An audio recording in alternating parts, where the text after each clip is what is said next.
पूर्वी सत्ताधारी व विरोधातील आमदार व खासदारांना विकास कामांसाठी एकसारखा निधी दिला जात होता. मात्र भाजप सरकारच्या काळात विरोधातील आमदार व खासदारांना विकास निधी देण्यासाठी सरकारकडून टाळाटाळ केली जात असल्याचा आरोप खासदार निलेश लंके यांनी केला. राहुरी तालुक्यातील सातरळ व तांभरे रस्त्याच्या प्रश्नाबाबत किरण कडू यांच्या नेतृत्वाखाली सातरळ, तांभरे, धानोरे आदी गावातील ग्रामस्थांचे गेल्या 5 दिवसांपासून राहुरी तहसील कार्यालयासमोर धरणे आंदोलन सुरू होते. दिनांक 3 जुलै 2026 रोजी आंदोलनाच्या 5व्या दिवशी शरद पवार गटाचे खासदार निलेश लंके यांनी राहुरी येथे येऊन आंदोलनकर्त्यांची भेट घेतली. दरम्यान लंके यांनी केलेल्या शिष्टाईमुळे आंदोलन तात्पुरते स्थगित करण्यात आले. प्रसंगी प्रसार माध्यमांशी बोलताना खासदार निलेश लंके म्हणाले की पूर्वी सत्ताधारी व विरोधातील सर्वच आमदार व खासदारांना विकास कामासाठी एकसमान निधी दिला जात होता.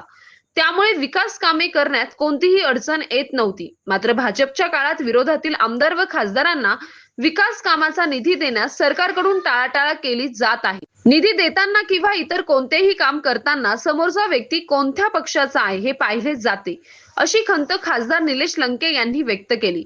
दरम्यान अरुण कडू, पंडू तात्या पवार, अमृत धुमाळ, संतोष सोळके, बाळासाहेब आढाव, विलास गागरे, अशोक कदम, पोपट कडू, रवींद्र कडू, बाबासाहेब सरोदे, डॉक्टर रोहित बोरावके, दत्तात्रय सिनारे, डॉक्टर उमेश मुसमाडे, बाळासाहेब निमसे, वैभव पेरणे, किरण खाटेकर, सतीश शिंदे, विशाल धाडगे, आशुतोष कडू, शरद ब्राह्मणे, सीताराम दिगे, चंद्रकांत कांबळे, मनोज खाटेकर, जालिंदर मुसमाडे, अमित मुसमाडे, भागवत गागरे आदींसह तालुक्यातील विविध भागातील नागरिकांनी आंदोलनास पाठिंबा दर्शवला होता. सतीश फुलसौंदरसह राजेंद्र म्हसे, MS न्यूज 15 राहुरी. अशाच नवनवीन बातम्या पाहण्यासाठी चॅनलला सबस्क्राईब करा.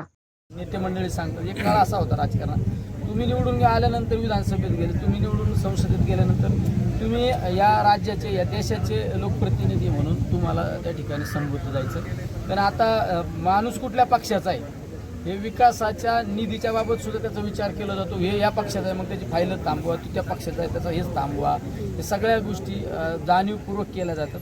एक काळ असा होता की मला आता त्या दिवशी आम्ही मुंबईला असताना काही जणांनी सांगितलं की आपल्या यांचे आपल्या मंत्री महोदयांनी आंदोलन केलं खडसे साहेबांनी की आम्हाला आमच्या भाजपच्या आमदारांना निधी मिळत नाही पुरेसा. तर त्यावेळेस लगेच त्या संबंधित मंत्र्यांनी डिसिजन घेतला की सगळ्यांना समान आमदारांना निधी आला पाहिजे.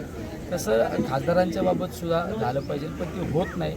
जाणीवपूर्वक प्रत्येकाला कोंडीत सापडवण्याचा प्रयत्न या ठिकाणी ह्या सरकारकडून जाणीवपूर्वक केला जातो. आमच्या किरण असू की हे सगळी मंडळी असू यात 5 दिवस आंदोलन करतात, 5 दिवस बसतात. काल आमचा एक सहकारी जिल्हाधिकाऱ्याच्या कार्यालयासमोर स्वस्त धान्य दुकानचा भ्रष्टाचार झाला आहे.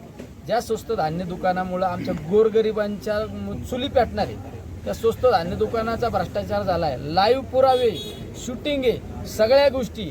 तरी पण त्या आमच्या सहकार्याला 2 दिवस ते आंदोलन करावं लागलं कलेक्टरच्या दारात. शेवट मी गेलो, कलेक्टर साहेबांना भेटलो, सगळ्या गोष्टी दाखवल्या. म्हणजे हे दुर्लक्ष करण्याचा प्रयत्न केला जातो. म्हणजे